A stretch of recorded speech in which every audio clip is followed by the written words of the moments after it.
Have you ever been given a responsibility that felt bigger than you? A promotion, a leadership role, a calling. But instead of feeling honored, you felt exposed, like someone overestimated you. In our world today, we call that imposter syndrome, but the experience itself is ancient, dating as far back as around the 12th century BC story of Gideon. In the book of Judges, Israel is under Midianite oppression. The Midianites would invade during harvest season and destroy crops, leaving the Israelites economically and emotionally depleted. In those days, fear defined the culture. It is in this context that Gideon appears, not as a leader, but as a man threshing wheat in a winepress. Normally, wheat was threshed in open air, where wind could separate grain from chaff. A winepress, however, was enclosed. It was a hiding place. Gideon is not standing boldly in a field. He is working in concealment. That detail matters, because it is there that an angel addresses him. "The Lord is with you, mighty warrior." The title pronounced by the angel does not match his setting. So Gideon responds not with confidence, but with objection. If the Lord is with us, why has all this happened? Then he moves from questioning circumstances to questioning himself. My clan is the weakest, and I am the least in my family. Imposter syndrome often works the same way, where we may acknowledge that something needs to be done, but we quietly assume we are not the ones to do it. You see, Gideon did not deny the problem. He denied his qualification.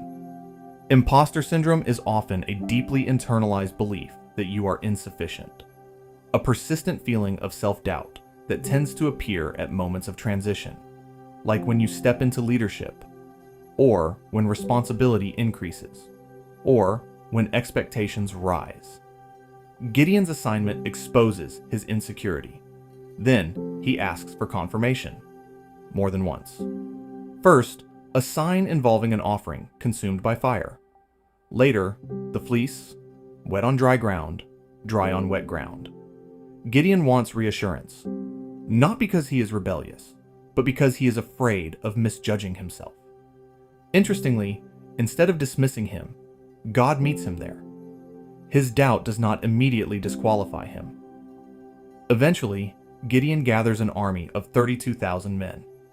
That looks promising, but the number is reduced drastically, from 32,000 to 10,000, then from 10,000 to 300. If Gideon already felt unqualified, this would have intensified the fear. But the reduction reveals something important. His success would not come from overwhelming strength. It would come from dependence on God's ability to work through him and in him.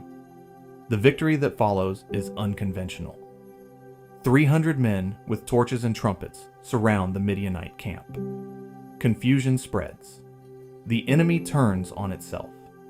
In this story, we see that Gideon leads, not because he suddenly believes in himself, but because he chooses to act in obedience.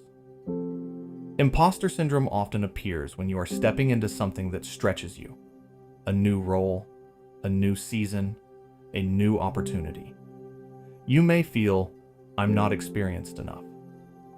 I don't come from the right background. There are more qualified people. Gideon's first instinct was comparison. Weakest clan, least in family. Imposter syndrome magnifies comparison and minimizes your true calling.